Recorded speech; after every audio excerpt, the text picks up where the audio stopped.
E o que é preciso acontecer para que alguém seja chamado de fanático? Porque pensa comigo, se você constrói uma cidade do zero, no meio do sertão, você é um visionário. Se você alimenta milhares de pessoas que o Estado abandonou, você é bondoso.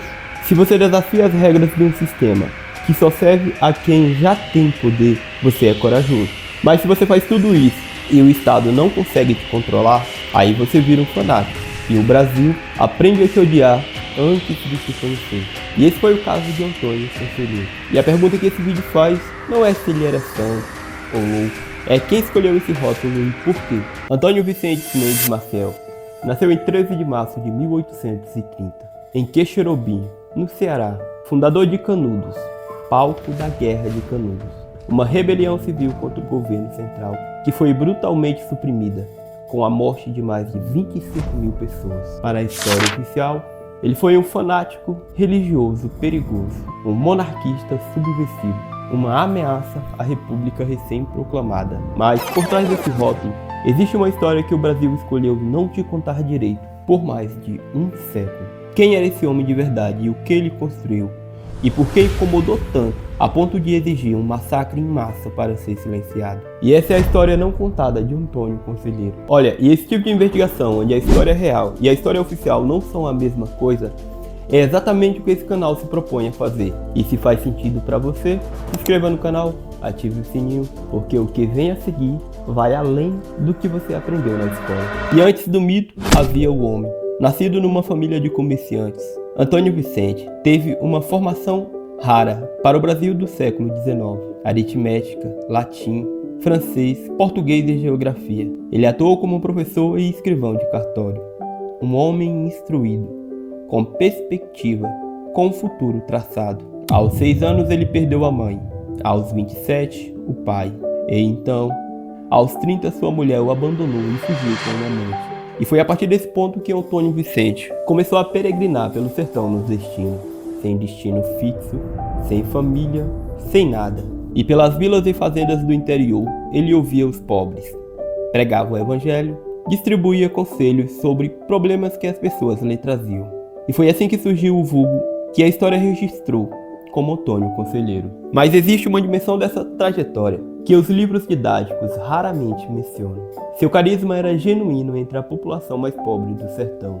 Gente que não tinha acesso à igreja formal, ao Estado, nem às fazendas, senão como trabalhadores. E à medida que crescia sua influência, crescia também a resistência ao seu redor. Padres locais viam o leigo como uma intromissão em seus rebanhos. Latifundiários percebiam que seus trabalhadores partiam, não por obrigação, mas por escolha. E Antônio Conselheiro não havia proclamado nenhuma revolução, não portava armas, não fazia exigências ao poder. Ele simplesmente falava com os pobres, e os pobres escolhiam segui-lo. E também é justo dizer que Conselheiro era um homem de seu tempo, com uma visão de mundo profundamente conservadora, tanto em aspectos religiosos quanto morais, avesso às mudanças institucionais, como a separação entre a igreja e o Estado e a secularização do casamento. Críticos contemporâneos apontam nele um rigor doutrinário que pouco tolerava dissidências internas. E essa tensão entre a abertura ao pobre e o conservadorismo religioso é parte de quem ele foi e raramente aparece nas versões simplificadas da história. E foi nesse contexto que Antônio Conselheiro construiu algo que ninguém esperava.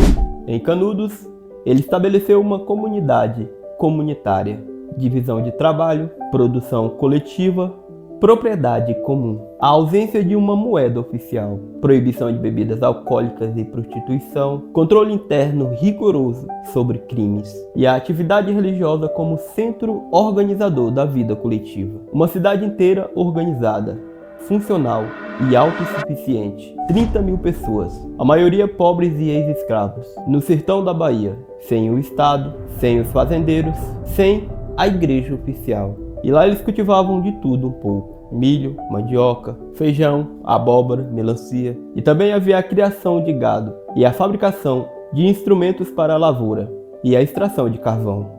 Uma economia própria, um tecido social próprio. E também vale notar que esse modelo tinha lá suas contradições. O controle social era rígido. A obrigatoriedade religiosa não deixava muito espaço para quem pensasse diferente. dentro de Canudos. E alguns relatos históricos apontam punições severas a quem desrespeitasse as normas internas. Mas essa complexidade não diminui o que foi construído ali. Uma cidade real, com dezenas de milhares de pessoas, funcionando às margens das estruturas de poder que definiam o Brasil da época. E quando Canudos começou a crescer, algo se moveu nos centros de poder do país. A imprensa, o clero e os latifundiários da região viam com desconforto a nova cidade independente e a constante migração de pessoas e de força de trabalho para aquele arraial. E aos poucos, uma narrativa foi tomando forma.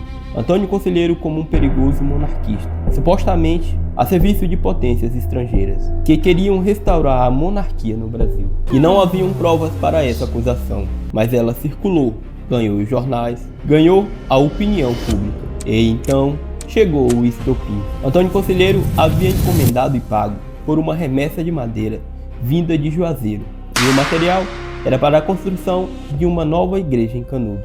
Mas a madeira nunca foi entregue, e surgiram rumores de que os seguidores de Conselheiro iriam buscar o material à força. E então, as autoridades locais pediram reforço ao governo estadual, uma compra não entregue. E esse foi o ponto de partida oficial para uma guerra que duraria mais de um ano e que custaria mais de 25 mil vidas. E uma visita de 2 frades a Canudos não produziu os resultados esperados. Um deles, ao retornar, acusou Antônio Conselheiro de tentar organizar uma sedição monarquista. E essa acusação não comprovada de um único frade foi o suficiente para que o exército fosse convocado. Mas ainda tem uma camada nessa história que vai além da política e da religião.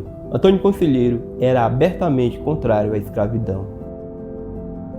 Ele pregou sobre isso e até escreveu sobre isso. E mais de 80% de seus seguidores eram ex-escravizados. A abolição havia acontecido em 1888, um ano antes da proclamação da República. E Canudos era um lugar onde esses homens e mulheres encontravam terra, trabalho e uma estrutura social própria, sem precisar retornar às fazendas que o haviam explorados por gerações. E aqui os registros históricos são precisos. Canudos foi declarado um problema pelo governo baiano. Isso porque seus habitantes não pagavam impostos e as fazendas da região perdiam mão de obra barata. E isso não é interpretação, está nos documentos da época. Mas o que vem a seguir é ainda mais perturbador. Entre 1896 e 1897, o governo brasileiro enviou 4 expedições militares a Canudos. E as 3 primeiras fracassaram. A Caatinga era um território desconhecido para a maioria dos soldados. Os homens de Conselheiro conheciam cada palmo daquele chão e lutavam segundo os relatos da época, com uma convicção que desconcertava os militares. E então, a 4ª expedição veio com outra escala. Comandada pelo general Arthur Andrade Guimarães, ela reunia cerca de 4.000 soldados e armamento pesado. Canudos caiu e a guerra terminou com a destruição completa do arraial, casas incendiadas, prisioneiros degolados, a estrutura física de uma cidade de 30.000 pessoas reduzida a cinzas em questão de dias. E Antônio Conselheiro nunca chegou a ver a queda. Ele morreu dia antes, acometido por sérios problemas intestinais, mas o Estado não encerrou o caso com sua morte. E no dia seguinte, à queda de Canudos, o cadáver de Antônio Conselheiro foi encontrado desenterrado e sua cabeça degolada e levada até a Faculdade de Medicina de Salvador para ser examinada pelo médico Nina Rodrigues. Porque, para a ciência da época, a loucura, a demência e o fanatismo deveriam estar impressos nos traços do rosto e no crânio de Antônio Conselheiro. E o seu crânio ficou em exibição permanente no Museu da Escola Baiana de Medicina, até que foi destruído pelo incêndio em 1905. E tudo isso aconteceu há menos de 130 anos. O Estado destruiu Canudos, decapitou seu líder, queimou cada casa e ainda assim não conseguiu enterrar a história. O jovem correspondente do jornal Estado de São Paulo acompanhou os últimos dias da guerra de perto, e seu nome era Euclides da Cunha. Em 1902, ele publicou Os Sertões, um dos mais importantes livros da literatura brasileira, que transformou Canudos em um objeto de debate nacional. Euclides da Cunha havia partido para Canudos, convencido de que Conselheiro era de fato um fanático perigoso. E ao testemunhar o que aconteceu, mudou de perspectiva. Em seu livro, ele escreveu sobre o massacre com uma franqueza que o Brasil oficial ainda relutava em aceitar. Décadas depois, em seu discurso de posse na Academia Brasileira de Letras, Ariano Suassuna descreveu o conflito como o choque do Brasil oficial e mais claro contra o Brasil real e mais escuro. Uma frase dita muito depois da guerra, que descreve o Brasil de 1897, e que muita gente reconhece no Brasil de hoje. E o debate sobre Antônio Conselheiro não está encerrado. Historiadores divergem sobre o grau de liderança carismática que se convertia em controle e sobre os limites desse controle dentro de Canudos. E há quem enxergue nele um percussor de movimento de luta pela terra, e aos que alertam sobre o risco de romantizar uma figura tão complexa. Mas o que os registros mostram com clareza é o seguinte: ele construiu uma comunidade de 30 mil pessoas em um território abandonado. Recebeu ex-escravizados quando o restante do país ainda tentava assimilar a abolição. Foi acusado de traição sem provas suficientes. Foi destruído por 4 expedições militares do próprio governo brasileiro.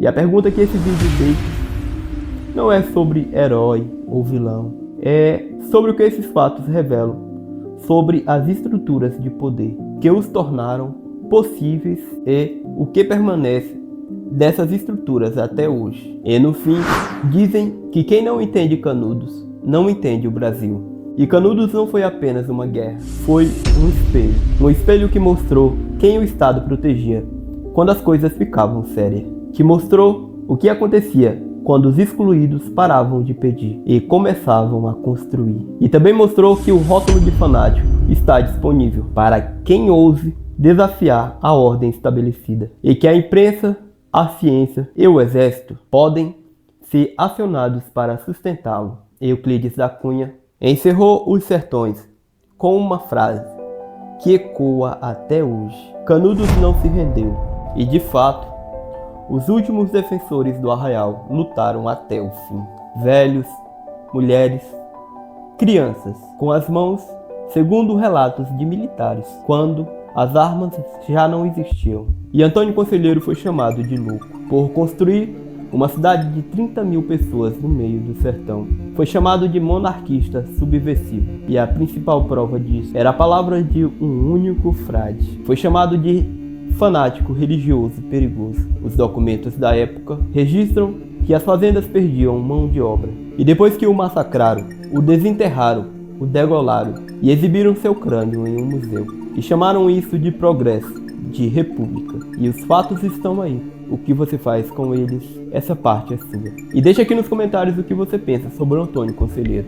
Ele foi uma vítima do sistema, um líder legítimo, ou uma figura que também merece questionamento? E não existe resposta certa aqui, mas a discussão vale muito. E se esse vídeo te fez pensar, compartilhe com alguém que também gosta de revirar a história ao avesso. Até a próxima. Fui!